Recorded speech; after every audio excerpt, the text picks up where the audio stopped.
ঠিক তদরূপভাবে আল্লাহ রাব্বুল আলামিন এই পৃথিবীর জমিনে মানব জাতির মধ্যে যতগুলা সমস্যা সৃষ্টি হয়, চাই তার দৈহিক সমস্যা হোক, মানসিক সমস্যা হোক, তার কলবি সমস্যা হোক, এমনকি পারিবারিক সমস্যা হোক, সামাজিক হোক, রাষ্ট্রীয় হোক, এই সমস্যাগুলো দূর করার জন্য যত রকমের তন্ত্র মন্ত্র আছে সেইগুলা দিয়ে যদি সংস্কার করা হয়, তাহলে কিয়ামত পর্যন্ত কঠিন কালেও এই পৃথিবী থেকে অশান্তি বিদায় নেওয়া কখনোই সম্ভব নয়। কথা বলেন ঠিক কিনা? এই পৃথিবীর জমিন থেকে, আমার এই সোনার বাংলাদেশ থেকে যদি অশান্তি দূর করতে চাই, তাহলে অবশ্যই আপনাকে আমাকে কুরআনে ইলাজের মাধ্যমে এই বাংলাদেশটাকে সংস্কার করার দরকার আছে না নাই? বলুন তো ভাই, আজকে যারা কোরআনের পক্ষে কাজ করছে, আমাদের পীর সাহেব চরমনাই হুজুর সহ আরো যত আলেমী দ্বীন কোরআনের পক্ষে কাজ করে যাচ্ছে, এই বাংলাদেশের ময়দানে কোরআনটাকে কায়েম করতে চাচ্ছে, বলুন তো দেখি আমরা তাদের পক্ষে আছি না নাই? কারা কারা কোরআনের পক্ষে আছি দুহাত তুলে আল্লাহকে দেখায় দেন। নারায়ে তাকবীর। আল্লাহ তাআলা সকলকে কোরআনের সৈনিক হিসেবে কবুল করেন, বলেন আল্লাহুম্মা আমিন। মুসলমান ভাইরা আমার, এই কোরআনের পক্ষে থাকলে কি লাভ? যারা কোরআনের পক্ষে থাকবে তাদের জন্য কাল কিয়ামতের ময়দানে আল্লাহ রাব্বুল আলামিনের কাছে ওই বান্দার নাজাতের জন্য কোরআনকে সুপারিশকারী হিসেবে যিনি দাঁড় করায় দিবেন তিনি কে? এই জন্য ভাইরা আমার, আমরা যারা ছোট্ট হায়াত নিয়ে দুনিয়াতে এসেছি, একটা কথা মনে রাখবেন, দুনিয়াতে আমরা যা কিছুই করি না কেন, যখন আমরা মরে যাই তখন কি কোরআনের বিধানের বাহির আমাদেরকে দাফন করা হয়, নাকি ওই সময় আমরা সবগুলা সোজা হয়ে যাই? তো ওই দিন সোজা হওয়ার আগে আমাদেরকে এখন থেকেই সোজা হতে হবে। এখন থেকেই যদি আমরা কোরআনের পক্ষে থাকতে পারি, কথাগুলো খুব মনোযোগ দিয়ে শুনবেন। আল্লাহ রাব্বুল আলামিন এই পৃথিবীর জমিনে অসংখ্য অগণিত মাখলুক সৃষ্টি করে পাঠালেন। এতগুলো মাখলুকের মধ্য থেকে সর্বোচ্চ শ্রেষ্ঠত্ব দান করলেন মানুষকে, বলেন সুবহানাল্লাহ। এই মানুষ যাতে করে তার এই শ্রেষ্ঠত্ব আর সম্মান নিয়ে কবর পর্যন্ত পৌঁছাতে পারে, কাল কিয়ামতের ময়দানে আল্লাহ রাব্বুল আলামিনের সামনে ঈমান নিয়ে দাঁড়াতে পারে, এই জন্য আল্লাহ রাব্বুল আলামিন এই মানব জাতির হেদায়েতের জন্য দীর্ঘ 23টি বছর ধরে বিশ্বনবী জনাবে মুহাম্মদুর রাসূলুল্লাহ সাল্লাল্লাহু আলাইহি ওয়াসাল্লামের উপরে যে কিতাবটি নাজিল করলেন তার নাম হলো পবিত্র কুরআন আল কারীম।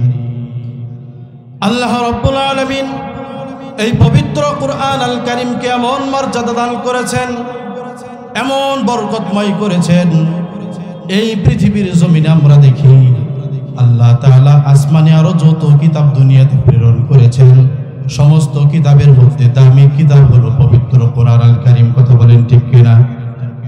আল্লাহ রাব্বুল আলামিন এমন মর্যাদা দান করেছেন, এই কুরআন আল কারীমের সাথে যেই জিনিসটাই সম্পর্ক করে, যেই জিনিসটার সাথে কুরআনুল কারীম লেগে যায়, সেই জিনিসটার দাম, মান, মর্যাদা যিনি বাড়ায় দেন, চিল্লায় বলতে হবে তিনি কে?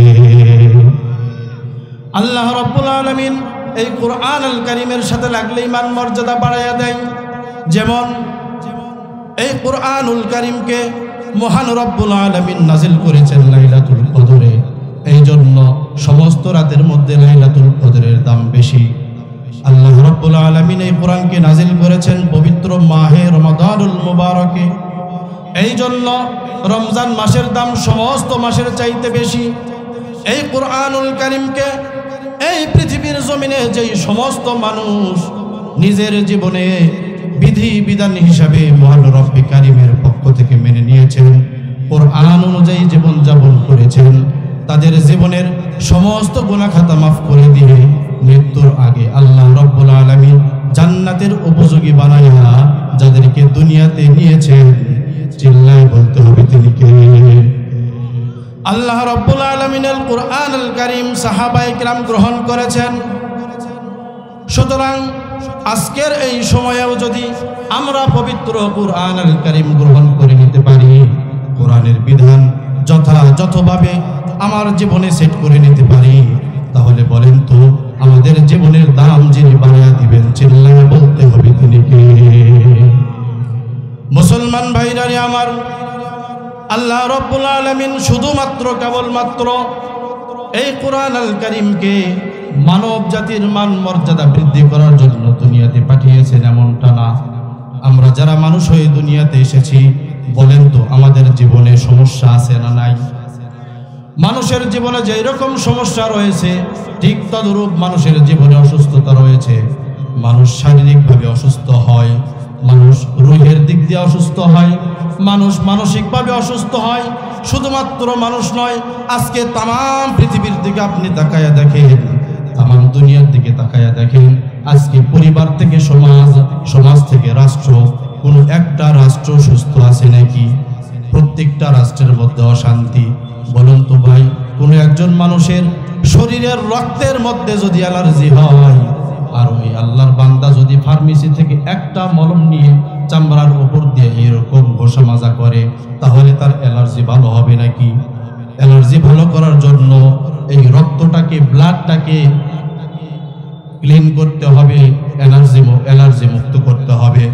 ঠিক তদরূপভাবে আল্লাহ রাব্বুল আলামিন এই পৃথিবীর জমিনে মানব জাতির মধ্যে যতগুলা সমস্যা সৃষ্টি হয়, চাই তার দৈহিক সমস্যা হোক, মানসিক সমস্যা হোক, তার কলবি সমস্যা হোক, এমনকি পারিবারিক সমস্যা হোক, সামাজিক হোক, রাষ্ট্রীয় হোক, এই সমস্যাগুলো দূর করার জন্য যত রকমের তন্ত্র মন্ত্র আছে, সেইগুলা দিয়ে যদি সংস্কার করা হয়, তাহলে কিয়ামত পর্যন্ত কঠিন কালেও এই পৃথিবী থেকে অশান্তি বিদায় নেওয়া কখনোই সম্ভব নয়। কথা বলেন ঠিক কিনা? এই পৃথিবীর জমিন থেকে, আমার এই সোনার বাংলাদেশ থেকে যদি অশান্তি দূর করতে চাই, তাহলে অবশ্যই আপনাকে আমাকে কুরআনি ইলাজের মাধ্যমে এই বাংলাদেশটাকে সংস্কার করার দরকার আছে না নাই?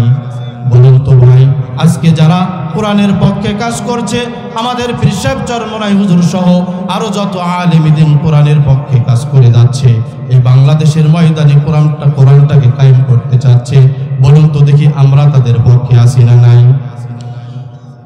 কারা কারা কোরআনের পক্ষে আছি, দুহাত তুলে আল্লাহকে দেখাই দেন। নারায়ে তাকবীর। আল্লাহ তাআলা সকলকে কোরআনের সৈনিক হিসাবে কবুল করেন, বলেন আল্লাহুম্মা আমিন। মুসলমান ভাইরা আমার, এই কোরআনের পক্ষে থাকলে কি লাভ?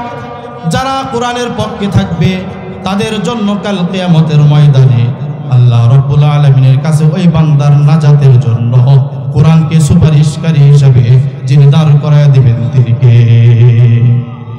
এই জন্য ভাইরা আমার, আমরা যারা ছোট্ট হায়াত নিয়ে দুনিয়াতে এসেছি, একটা কথা মনে রাখবেন, দুনিয়াতে আমরা যা কিছুই করি না কেন, যখন আমরা মরে যাই, তখন কি কোরআনের বিধানের বাহির আমাদেরকে দাফন করা হয় নাকি ওই সময় আমরা সবগুলা সোজা হয়ে যাই?